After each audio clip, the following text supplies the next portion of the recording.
Good evening. David McMillan here with the Prison Cookbook.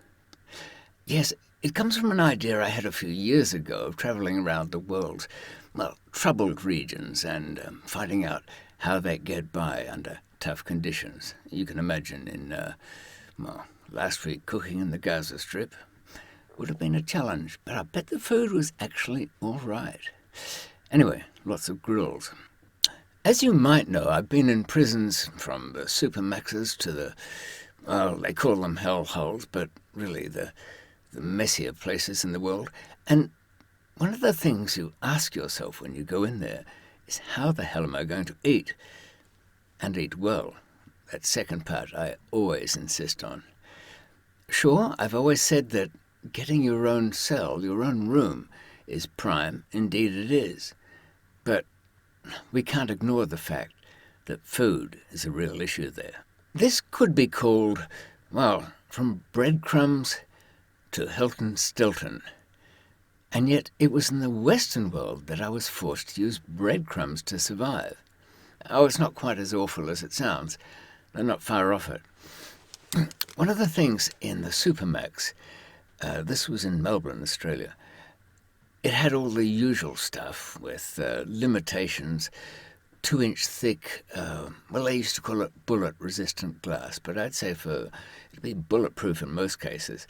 But the worst thing was the closed-in air. The air conditioning used to dry everything, including the prisoners, out.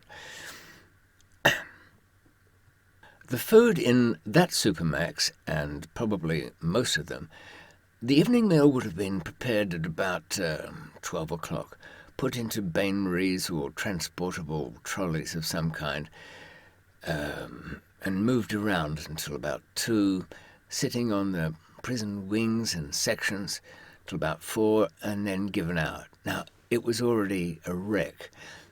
Once while we were there, we took a pork chop, which was hard and inedible, but left it out by the window. It stayed there a year without changing shape in any serious way. However, once a month we were allowed to buy what's called the commissary in the United States and canteen in the UK.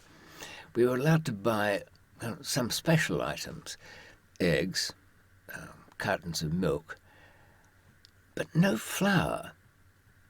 Now, the cooking was limited to just a toast-making machine. They were made by a company called Breville, and we became pretty good at it. We were called the Breville brothers, who were kind of dab hands, because you put the flat plates in it, not the ones that got shaped for sandwiches, but these flat plates in this small device. It was almost like a griddle pan.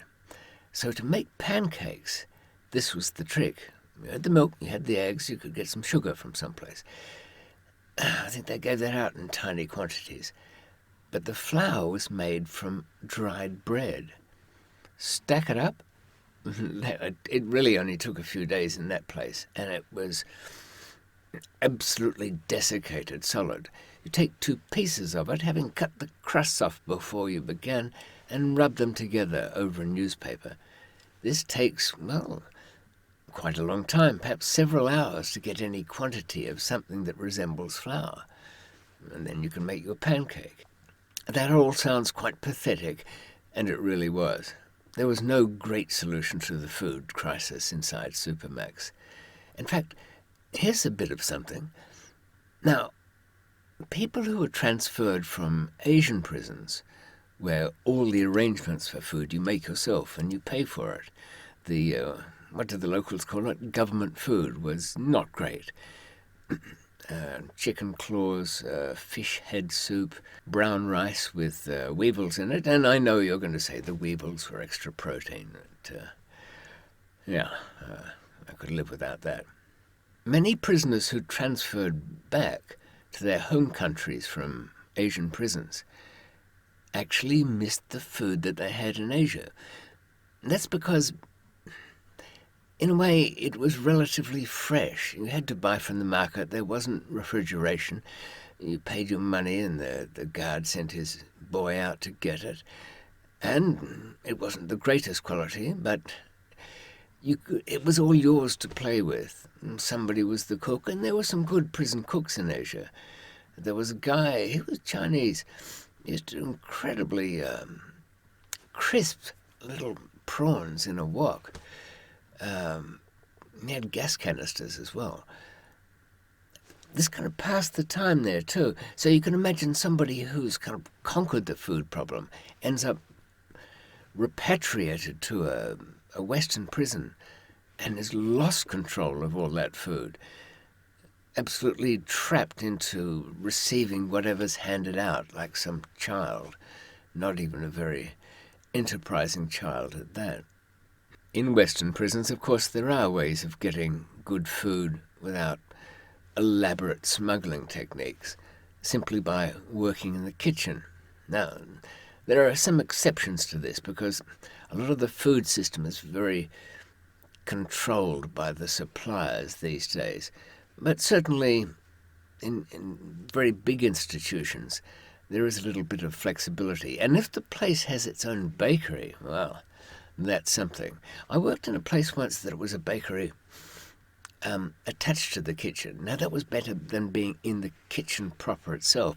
It was very big. Something like 75 prisoners worked in it, and 3 overseers who were in various states of decay and corruption, or just simply nuisances. Those were the non-corrupt ones.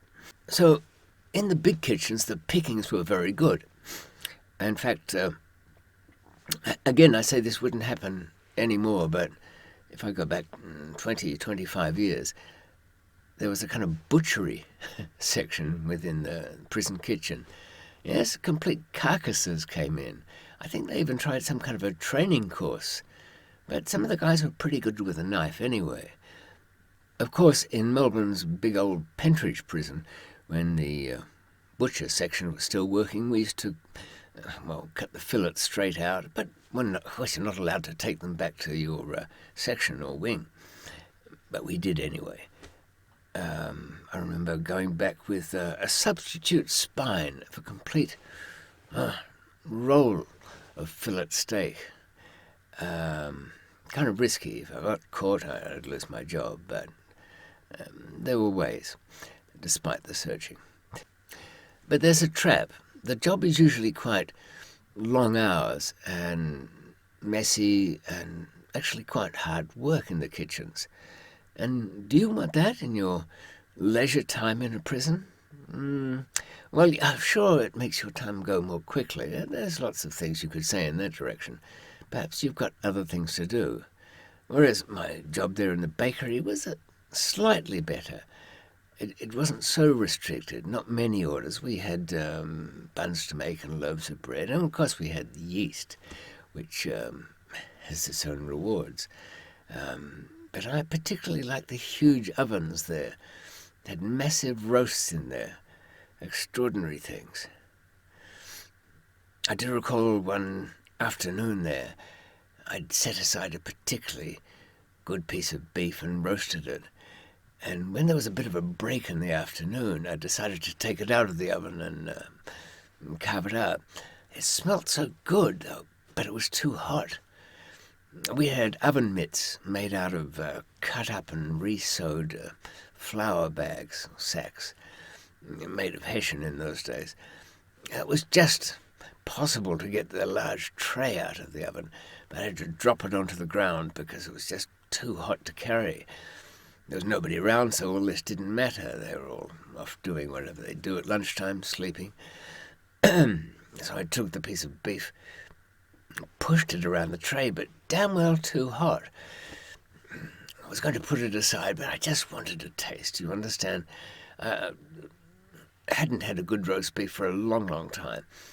So I actually lifted it up from the ground with my teeth. I can understand why dogs do this. Have you ever seen them pick up something that's too hot that's come from the fire and kick it around the ground and cool it down that way? They know what to do, and what a dog does well, I try and follow. So I was actually on all fours, pushing this piece of beef around with my teeth and trying to keep my lips out of the way without getting burnt. And I think I was starting to make some sounds, a kind of growling noise, because I was being rewarded on the one hand with the taste of it, but on the other I was getting burnt on my chin, and I'd be shaking my head, even my ears. The growling was getting a bit intense, and I was concentrating on this. What I hadn't noticed was that everyone had returned from their lunch break, and despite my being on all fours and growling and shaking bits of torn beef in my teeth, I didn't notice that they'd formed a semicircle behind me and were staring in disbelief. But I tell you, it tasted damn fine. The most sensible thing to do is eat well. Find a source of salads, fresh tomatoes, lettuce, there's nothing much in it, but bell peppers, or capsicum, as they're called sometimes. And then buy the sardines or mackerel that's in a tin. It's a very reliable jail meal. And old hands will tell you what to do pretty much when you get there. But they can be wrong. In fact, why have they been in there so long? What a damn fine reason for not escaping. Now, I've been talking about getting a job in the kitchen or getting access, but really, that was just a lesson. The better way. I noticed that the guy that we used to smuggle things out of the kitchen ate as well, if not better, than we did. He had the job of driving the prison's forklift truck, and he had to pick up the rubbish skips. And so he called in at the kitchen and picked up ours. And we loaded the skip up with a few special boxes, and they were shoved down the bottom of the rubbish. Now, that's a good job. Think carefully where your job's going to be. Obviously, you want something where you can move around with some sort of freedom. These are getting more and more limited. I notice there's friends tell me who are still stuck in there that there's quite a bit of work in supposedly helping other prisoners with their adjustment to jail life or some other psychotic condition that they might have. And selected prisoners go around and interview them, tell them what their options are, and if they're too far gone, seek intervention. It's a sort of funny job. I did it for a while. I did ask my colleague, well, is there ever a point where we're supposed to report them for, planning on killing themselves or one of the prison officers? My friend, who had a sensible view of life, just frowned at me, said, David, don't take the job description as any guide as to what we do. We do what we always do. Say nothing. Always good advice, Kev. But the fact is, for the most relaxing prison life that you can have, you actually don't want a job where you're stuck somewhere else and can't move. People often take jobs that sound terribly good, maybe a teaching assistant or working in the gardens or in some easygoing factory. But it's not that easygoing. Wherever you go, you're trapped there. Better to have some kind of a job on the cell section, on the wing, on the landings. Yeah, sure, have it to be one there where you've got as much freedom as possible, but organise all your food through somebody else. A couple of places that I passed through actually had a commercial restaurant past the visiting section of the prison, operated by prisoners. And they had menus, and I think there was a vaguely celebrity chef involved. What was it called? The Clink. Now, it was so simple to see what best to do. Make your arrangement with a guy who works in there. Oh, yes, I know you're thinking, well, surely he can't just bring back anything he likes from the menu. He's not supposed to do that. But I've always believed very strongly in an incentive program. So I can continue to have my leisurely job that keeps my single cell door open all day, except when I've had enough of everybody, and have my food delivered to me. I will say this, though, if you're thoughtful and have some resources, and resources just means if you have some friends, and you should have, unless you've done something terribly awful, you'll be able to survive, but it won't be great. You know, in just about every prison environment in history, there would have been people who had their ways within it. Okay, historically, prisons are a relatively new thing. Cells, such as they were in ancient times, were just the holding places before you get treated as a witch, burnt at the stake, or hung, drawn, and quartered. You know, that's a real thing. But modern prisons are always fairly disgusting and destructive. And even the very worst of them, they still had people to figure out some things to do. Resourcefulness. I was sitting around in a prison once, watching some awful Holocaust documentary of the prison camps run by the German state in World War II. Everybody knows the story. I won't go into it there. But here's a really interesting thing. Well, it was to me. Amongst us was a half-wit who was a real jail baby. I mean, he'd grown up in the system. He'd spent almost every moment of his life in prison. He didn't know anything about the real world, and all this stuff about the Holocaust and Auschwitz was actually new to him. And he's watching with interest and not overreacting, not underreacting.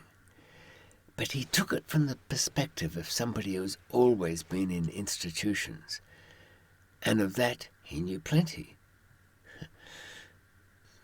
This old institutionalized prisoner who knew no other life, but understood that life very well, looked at the horrors of Bergen-Belsen and the people in them, and said out loud, yeah, rough, or really rough. But Dave, I bet you some of them, they knew how to get by, eh? Some of them. And sadly, that's true. I'll end this little video on prison food by just a very simple tip. If you don't have an electric kettle or can't find any hot water, but there's some wiring going on, perhaps to a television set or to a light, you can make yourself a little jug. Just bare those wires, the positive and negative, and be careful as you do this. Find a couple of those razor blades you've been saving up from disposable razors that you've broken apart, and connect a blade to each of those terminals of wire. Get a cup that you want to boil, put the water in it, and just a pinch of salt, and lower the wires into that cup. Within about 40 seconds, you'll have a cup of boiling water for whatever you need. Or you will have got the shakes, the wires would have touched together, and you would have blown the fuse on the cell, which, as people know, is not easy to reset. Back next time with something hopefully less depressing.